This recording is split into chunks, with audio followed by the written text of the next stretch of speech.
आज आज हम श्रवण करेंगे जो चरित्र हम कल श्रवण कर रहे थे। नित्य लीला पुरुष श्री भक्ति स्वरूप कृष्णानंद गोस्वामी महाराज का, उसी को ही आज कंटिन्यू करेंगे।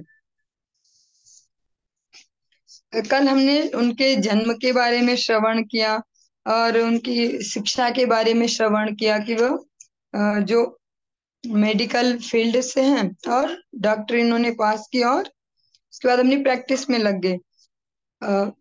भक्ति सिद्धांत सरस्वती गोस्वामी ठाकुर प्रभुपाद जब उनके जो जन्म स्थान है, गृह स्थान है, वहां पर गए प्रचार में, तो उनके मुख से वो वीर्यवती हरि कथा सुनकर उसका सार समझकर वे उनके चरणों में उन्होंने आश्रय ले लिया, उनसे कृष्ण मंत्र की दीक्षा ग्रहण की और फिर शुद्धता से जीवन को भगवत भक्ति में लगाने लगे।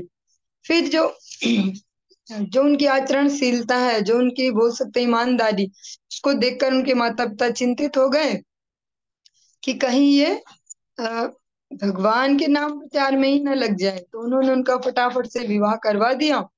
लेकिन भगवत इच्छा के आगे किसी की नहीं चल सकती। 3 वर्ष में ही उनकी जो धर्म पत्नी है वो भगवत धाम गमन कर गई। तो अतः उन्होंने फिर प्रभुपाद के श्री चरणों में श्री चैतन्य मठ मायापुर धाम में सरेंडर कर दिया और वहीं पर सेवा करने लगे। किंतु जब श्रील प्रभुपाद ने अंतर ध्यान लीला प्रकाश की तो वे अपने अन्य अन्य गुरु भ्राताओं के साथ उन्होंने पूरे भारतवर्ष में भ्रमण करके हरिनाम प्रचार किया और फिर श्रीमद भक्ति विकास ऋषिकेश गोस्वामी महाराज जी से संन्यास, जो त्रिदंड संन्यास है, उसको ग्रहण किया। ये आप सभी ने श्रवण किया और ये भी श्रवण किया था किस प्रकार से उन्होंने विग्रह सेवा प्रारंभ की थी। और इसके बाद जहां तक हमने कल इसको छोड़ा है, इस हरि कथा को, वहीं से आगे बढ़ते हैं। जब इस प्रकार से सेवा पूजा प्रचार करते करते 12 वर्ष बीत गए तो कल आपने एक चरित्र सुना था, बुद्ध बाबू, एक व्यक्ति का नाम, जिनके घर पर वो अपने ठाकुर जी को रखकर उन्होंने 4 साल तक सेवा की थी। तो उन व्यक्ति ने उनको कहा था कि अब ये मेरे हो चुके हैं, मेरे घर पर रहे हैं, मैं कभी भी तुमसे मांग सकता हूँ। तो अब वो समय आ गया है, 12 वर्ष हो चुके हैं और बुद्ध बाबू एक दिन आकर महाराज जी को उन्होंने अपनी शर्त याद दिलाई। शिल महाराज जी ने सुनकर कहा, हाँ, वचन जब दिया तो फिर पूरा भी करना होगा, आप विग्रह ले जाइए। यह सुनकर बुद्ध बाबू उस दिन लौट गए। शिल महाराज जी बहुत चिंतित हो गए और दिन रात केवल रोने लगे, क्योंकि जब असहाय हो जाए, जब पता हो कि अब हमारे हाथ में कुछ नहीं है, तो एक बच्चे के जैसे क्रंदन के सिवाय कोई और उपाय नहीं होता है। और भगवान को बड़े प्रिय हैं अपने भक्त के आंसू। भगवान कई बार जानबूझकर भी रुलाते हैं, क्योंकि रोने से हृदय कोमल रहेगा, वरना सूख जाएगा। पुजारी श्रीपाद श्यामदास ब्रह्मचारी ने सुनकर और देखकर श्रील महाराज से पूछा, क्या ये सच है, क्या विग्रह दे दोगे? श्रील महाराज ने कहा, हाँ, यह सत्य है, जब वचन दिया है तो विग्रह देना पड़ेगा। तब जो पुजारी हैं, जो उनको प्राप्त हुए हैं, उन्होंने भी, वो भी दिन रात रो रो के अब ठाकुर जी की सेवा कर रहे हैं। रात्रि में सेवा एवं शयन देकर श्री राधा मदन मोहन जी को कहा और सुलाते समय ठाकुर जी को भी कह दिया, इतने साल बाद आप हम सबको छोड़कर चले जाएंगे। कल सुबह मंगला आरती के पश्चात जब बुद्ध बाबू आपको लेने के लिए आएंगे, तब मैं मंदिर बंद करके आपके सामने, आपके सम्मुख फांसी लेकर फांसी लगा लूंगा और मृत्यु को वरण कर लूंगा। यह चिट्ठी लिखकर आपके श्री चरणों में रख जाऊंगा कि मेरी मृत्यु के एकमात्र उत्तरदायी श्री राधा मदन मोहन है। आप सुन लीजिए, यह अवश्य होगा, यह मेरा सत्य वचन है। इतना ही कहकर मंदिर के अंदर मदन मोहन के आगे एक रस्सी झुलाकर तैयारी पहले ही कर दी। जैसे हम इसे वर्डली मटेरियल जगत में कहते हैं ना, सुबह के लिए पहले ही तैयारी, कल का जो टू डू है उसको अभी से लिख लो, कल जो जो करना है, सुबह सब्जी रोटी जो बनेगी, सब्जी अभी अमानी करके रख दो, ऐसा कर दो तैयारी। तो पुजारी जी ने भी अपनी तैयारी कर दी सुबह की, कि आपको ले जाएंगे, फिर मैं यहीं पे आप जल लेने के लिए आएंगे, आपके सामने ही फांसी लगा लूंगा। रस्सी झुला के और फिर वहीं विश्राम के लिए चले गए। उस रात्रि को श्रीपाद श्यामदास ब्रह्मचारी ने, जो पुजारी सेवा में है, प्रसाद न लेकर बड़े दुखी हृदय से हरिनाम करते हुए रात्रि बिताई। पर दिवस सुबह से नित्य सेवा होती रही। इसमें छोटा सा वो ऐड करेंगे एक नोट। अ, चाहे वो कोई भी संस्थान हो, चाहे कोई घर हो, कोई मठ मंदिर हो, कोई भी कोई सेंटर हो, वहां पर जो रसोई सेवा में और जो पुजारी सेवा में दो लोग बड़े प्रमुख होते हैं। सबसे ज्यादा सेंसिटिव ये दो सेवाएं हैं। जो इनको अच्छे से करते हैं तो भगवान उन पे सबसे जल्दी रिझ जाते हैं, जो पुजारी सेवा है और जो रसोई सेवा।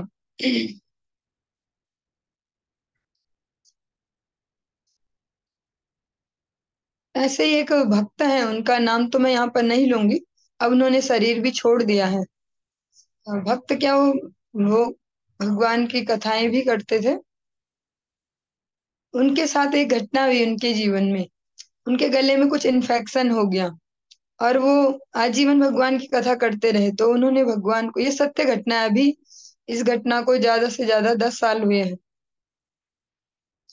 उनके गले में कुछ इन्फेक्शन हो गया और डॉक्टर ने कह दिया कि अगर आपने कुछ बोला, ऐसा ही हम गुरुदेव के जीवन में भी देखते हैं, पर अभी मैं किसी और भक्त का यहाँ पर रेफरेंस दे रही हूँ।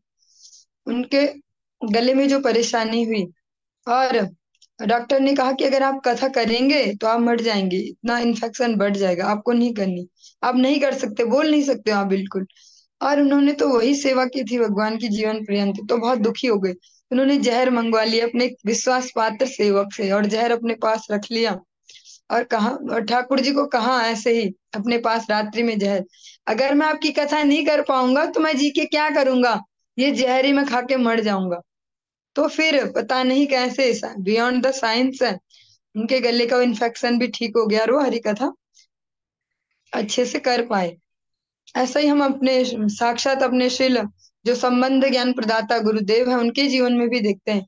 उनके गले में भी अभी लगभग 5-7 वर्ष हुए हैं, 5 वर्ष के लगभग, उनके गले में भी एक इन्फेक्शन हो गया था और ऑपरेशन हुआ उनका, तो ऑपरेट किया गया यहाँ पर, टाके लगे और जो वहां पर गुठली वगैरह कुछ थी वो निकाली गई। तो डॉक्टर ने कहा, जो हमारी गुरु बहनी है दिल्ली में लीना माता जी, उन्होंने भी कहा, और जो डॉक्टर्स की टीम थी जिन्होंने ऑपरेट किया, कि आप महाराज जी आप कथा नहीं कर सकते, अब तो आपको कम से कम 2-3 महीने विश्राम लेना होगा, अब नहीं चलेगा आपका ये जो भागते रहते हो ना, कि यहाँ ब्रेक हुआ, यहाँ हवन हुआ और दूसरी जगह कलश यात्रा, अब नहीं चल पाएगा। गुरुदेव ने बोला हाँ हाँ ठीक है ठीक है। और फिर जैसे ही ऑपरेट वहां से छूटे, और आप यकीन भी नहीं करेंगे, जिनको कहा था 2 महीने, उन्होंने ठीक 2 घंटे बाद, दिल्ली में ऑपरेशन हुआ, 2 घंटे बाद गाजियाबाद में कथा प्रारंभ कर दी, 2 घंटे बाद। तो जो भगवान के इतने स्निग्ध जन होते हैं, हम उनके बारे में केवल सुन पा रहे हैं, इसको समझ भी नहीं पाएंगे, फील करना तो बहुत ही मुश्किल है, क्योंकि हम अपने जीवनों में ये जो विषयग्रस्त जीवन है, इनमें रात दिन लगे हुए हैं, ये चिंता है, ऐसा करो वैसा करो, तो हम इसको महसूस नहीं कर पाएंगे। लेकिन जो भगवान से एक चित्त एक प्राण हो जाते हैं, वो भगवान के लिए इसी प्रकार सेवा भाव होता है, कि अगर सेवा ही नहीं है तो फिर जीवन कैसा, मतलब जीवन है तो सेवा, सेवा है तो जीवन है। इस प्रकार से जो ये पुजारी जी हैं श्यामदास ब्रह्मचारी, इन्होंने भी बस फांसी का फंदा भगवान के आगे तैयार करके रख दिया, कि बस सुबह तो अब यही होने वाला है।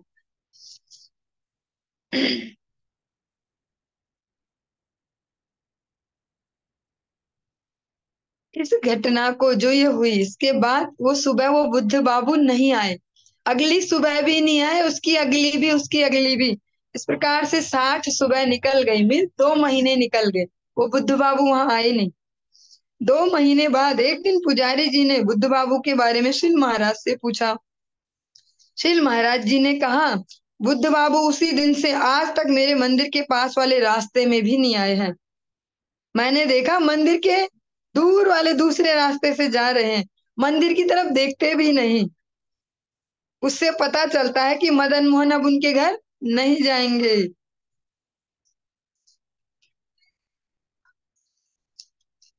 क्योंकि भगवान ने कुछ ना कुछ तो उन्हें एक्सपीरियंस दिया होगा जो यहाँ पे उल्लिखित नहीं है। भगवान जिसका जैसा भाव है, भगवान तो खुद अपने ही मुंह से तो कह रहे हैं, ये यथा माम प्रपद्यन्ते तास तथैव भजाम्यहम्। 1% इधर नहीं उधर नहीं, जिसका जैसा भाव। तो इसीलिए जो हमारे ज्येष्ठ गुरुदेव नित्य लीला पृष्ठ विष्णु आशीष मद भक्ति वल्लभ तीर्थ गोस्वामी महाराज कहते हैं, उनका एक कोट है कि शरणागति अगर हमारी वास्तविक है तो जीवन में शांति होगी, और अगर इसके बाद भी शांति नहीं है तो समझना होगा भी शरणागति हुई नहीं है। क्योंकि भगवान कोई मरे हुए नहीं है कि वो मूर्ति है, मूर्ति को कपड़े पहनाते हैं, बढ़िया बढ़िया श्रृंगार करते हैं, जनता आती है देखती है, बढ़िया है भाई भगवान, तो वो भगवान ही है। उनमें प्राण है, तो जब प्राण है तो वो कुछ भी कर सकते हैं। तो जब भक्त का जब तक ना दृढ़ विश्वास नहीं होगा, भगवान अलग अलग प्रकार से उसको विश्वास दिलाएंगे, ऐसी परिस्थितियां लाएंगे, फिर जीवन का इधर उधर उठा पटक सब चलेगा। और जब तक हम ये जब हम ये सरेंडर कर दे, मान ले कि भगवान ही हम सर्वस्य प्रभवो मत्ता सर्वम प्रवर्तते, जब ये समझ जाएं तो फिर कुछ भी इम्पॉसिबल नहीं है जीवन में, या कुछ भी ऐसा नहीं कि जो हमें लगे ये हो सकता है कि नहीं।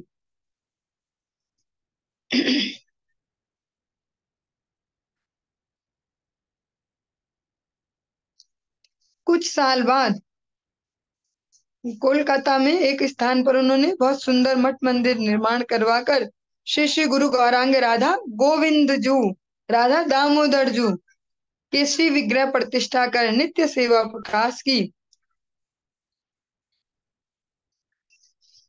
और सीथी एक जगह है, उसमें श्री श्री राधा श्याम सुंदर जू की प्रतिष्ठा करके नित्य सेवा प्रकाश की। शिल महाराज जी ज्यादा बाहर नहीं जाते थे, वो मंदिर में ही सेवा में व्यस्त रहते थे, वो ज्यादा बाहर नहीं जाते।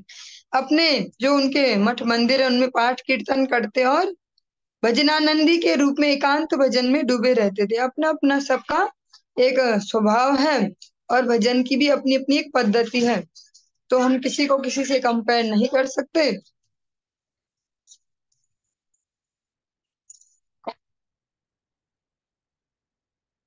एक दिन ऐसा हुआ, एक और घटना सुनेंगे। ये जो हम चरित्र सुन रहे हैं ना, ये कोई ऐसे नहीं है कि जो हम सोचे ध्रुव जी की कथा है, प्रहलाद जी की, किसने देखा ध्रुव हुए कि नहीं। हम तो बंदर की संतान है, तो ध्रुव कैसे हो सकते हैं करोड़ों साल पहले अरबों साल पहले। तब तक तो बंदरों की संतानें नहीं हुई थी मनुष्यों जैसी, है ना।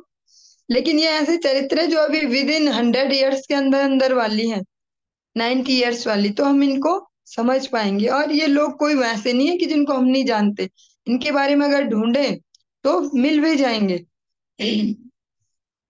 एक दिन ऐसा हुआ कि मंदिर में भोग के लिए कुछ भी नहीं था, और महाराज जी के पास बिल्कुल भी धन नहीं था। जो आज का समय, इसमें धन अधिक मात्रा में हो गया है, अगर आप थोड़ा थोड़ा भी कुछ करते हो तो धन आ जाता है। लेकिन इससे पहले जो वो टाइम पीरियड है, जो हमसे एक दो जनरेशन पहले, वो हम अपने अगर घरों में भी देखें अपने पूर्वजों को, तो धन का कितना अभाव था। तो ऐसी तब स्थिति थी कि भोग के लिए कुछ नहीं था, और साथ में कुछ उनके पास धन भी नहीं था। ऐसे ही सुबह कैला की सिगड़ी जलाकर बैठे रहे और रो रो कर कहने लगे, मैं ऐसा अभागा हूं कि मेरे प्राण प्रियतम आज भूखे रहेंगे, मंदिर में कुछ भी नहीं है, मैं क्या करूं। ये सोचते सोचते ध्यान में डूब गए, अब सोच रहे मैं क्या करूं, मेरे तो ठाकुर जी भी आज भूखे रह जाएंगे। 2 प्रहर बीत गया, जो वो जो सिगुड़ी थी उधार की वो भी बुझ गई। अचानक काले वर्ण का एक युवक और एक श्याम वर्ण का एक युवक आया, और बड़ी सी टोकरी में चावल दाल सब्जी मिठाई घी तेल मसाला आदि सामान सिर पर लेकर आया, और कहा, तुम क्या सोच रहे हो, यह सब सामान लो और जल्दी से रसोई बनाकर मदन मोहन जी को भोग लगाओ। इतना कहकर महाराज जी के सम्मुख टोकरी रख दी। श्री महाराज जी टोकरी को देखते रहे और उधर वह युवक अदृश्य हो गया। तब महाराज जी को समझने में देर न हुई, सारा सामान लेकर महाराज जी ने रसोई बनाकर श्री राधा मदन मोहन जी को भोग लगाया, और रो रो कर कहने लगे, हे मदन मोहन, मैं इतना दुर्भागा हूं कि मेरे लिए आपको इतना कष्ट करना पड़ा। जब हम सुनते हैं ना रूप गोस्वामी जी के लिए राधा रानी लेके आई थी, सारा सामान खीर बनाने का, और खीर बना के और सब दे भी दी। तो लगता कि ऐसे ही बोलते होंगे हवाबाजी, किसने देखा। लेकिन ये उनसे भी अभी बहुत जल्दी वाले हैं, ये भी हमारे बहुत नजदीक वाले भक्त हैं। ठाकुर जी जिनके पास खुद लेके आ रहे। अगर हम कंपेयर करें अपने जीवनों से, तो हमें अपनी चिंताएं स्वयं है, इसलिए पूरी नहीं होती जरूरतें या हसरतें। जरूरतें तो होती हैं सबकी, हसरतें रह जाती हैं, इसलिए वो पूरी नहीं होती। जो हमें लगती कि जरूरत है, पर वो होती हसरत है। लेकिन जो वास्तव में जिनका सरेंडर है, तो योगक्षेमम वहाम्यम, भगवान ने झूठ थोड़ी ना बोला है। अनन्यास चिंतयन्तो माम ये जना पर्युपासते तेषाम नित्याभियुक्ता नाम योगक्षेमम वहाम्यहम। उनकी आवश्यकताएं मैं अवश्य पूरी करता हूँ। आवश्यकताएं उनकी जो हसरतें हैं, एक दूसरे को देख देख के जो उत्पन्न हो रही है, पड़ोसी को देख के, पड़ोसन को देख के, इसको देख के, उसको देख के, वो हसरतें, उनका ठेका भगवान ने नहीं लिया। भगवान ने ठेका लिया योगक्षेमम, जो उनकी आवश्यकताएं हैं उनको दूंगा, और जो जरूरी है उनके पास उसकी रक्षा करूंगा। ये अयाचक वृत्ति का आश्रय लिए हुए थे। इसका ये अयाचक वृत्ति मीन्स मांगने भी नहीं जाएंगे। मांगने भी नहीं जाएंगे, अगर बिन मांगे कुछ मिल गया तो ठीक है। और सोचो, मठ मंदिर है, विग्रह सेवा प्रकाश की है, फिर भी अयाचक वृत्ति बहुत रेयर है। आज की डेट में प्रैक्टिकली नहीं चल सकता ये अयाचक वृत्ति।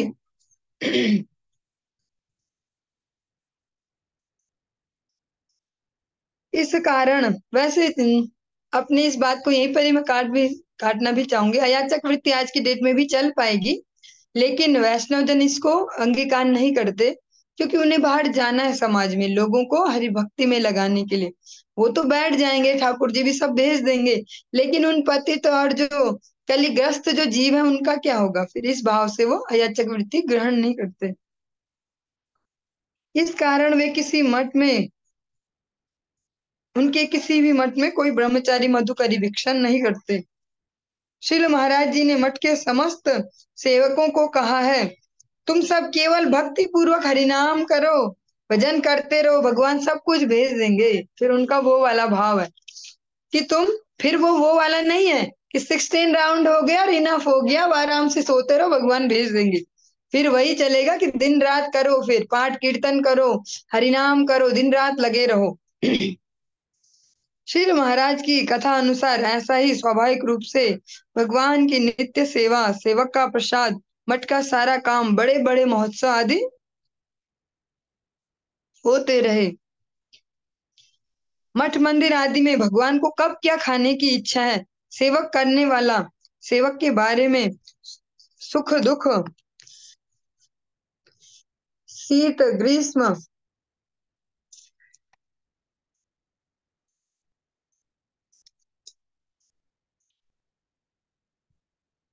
ग्रीष्म, भूत भविष्य वर्तमान विभिन्न विषयों में श्री महाराज के साथ, जो आप ये लाइन सुनने वाले थोड़ी सी अटपटी लगेगी और अविश्वसनीय भी है।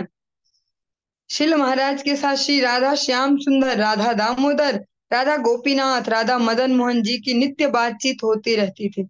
ठाकुर जी उनसे बातचीत करके सब बता देते। कोई कोई मंदिर में कोई कुछ गड़बड़ करे, पुजारी भी अगर कुछ गलती कर दे, तो उन तक न्यूज पहुंच जाती थी। मीन्स ठाकुर जी स्वयं सीसीटीवी बने हुए थे, बोलने वाला जो बता भी दे। एक बार की यहाँ पर एक घटना है। कोलकाता में एक भक्त के बगीचे में बहुत खट्टे खट्टे आम थे, और कोई उनको खाता भी नहीं था, और ऐसे गिर गिर के वो बर्बाद हो जाते। एक दिन उस भक्त के मन में श्री राधा गोविंद को आम फल देने की बहुत इच्छा हुई, लेकिन मन में सोचा कि मेरे बगीचे का आम तो बहुत खट्टा है, लेकिन बाजार का आम देने की मेरी इच्छा नहीं है, तो मैं क्या करूं अब। यह सोचकर वह दुखी हृदय से चुपचाप रह गया, कुछ नहीं किया। फिर रात्रि स्वप्न में भगवान गोविंद देव ने उसको कहा, तुमने मुझे बगीचे के आम देने के लिए कहा था और आज तक नहीं दिए। मेरी आम खाने की बहुत इच्छा है। सुबह होने पर वो जो व्यक्ति है उन्होंने सोचा कि ये तो इतने खट्टे आम हैं, और गोविंद देव को कैसे दूं मैं ये। फिर भी विचार किया कि जब भगवान ने अपने आप कहा है, तो खट्टा हो चाहे जैसा हो, देना तो होगा ही। ऐसा विचार करके वो आम लेकर इंटाली जो जगह है वहां पर मठ है जो कलकत्ता में, वहां पर गए और पुजारी जी को आम देकर कहा ये फल भी ठाकुर जी को भोग लगा देना।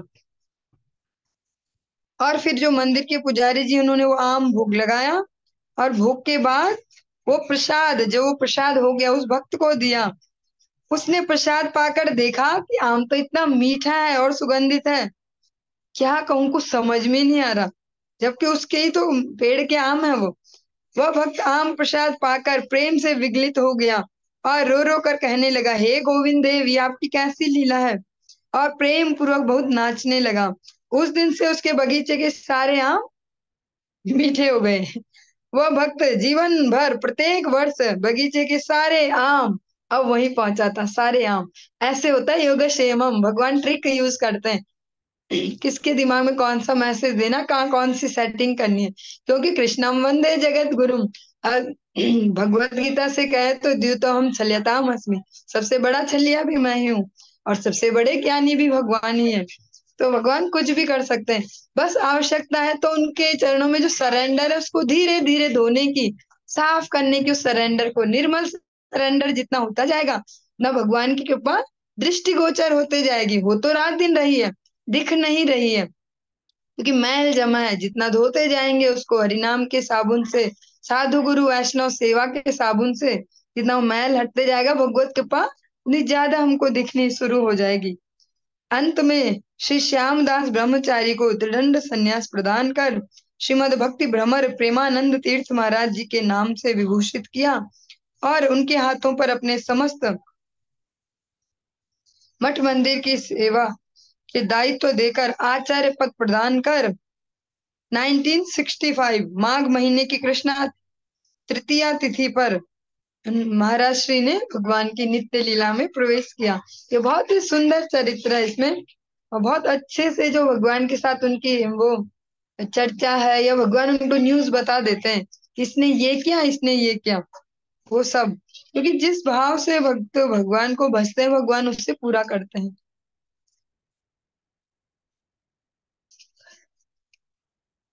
चलिए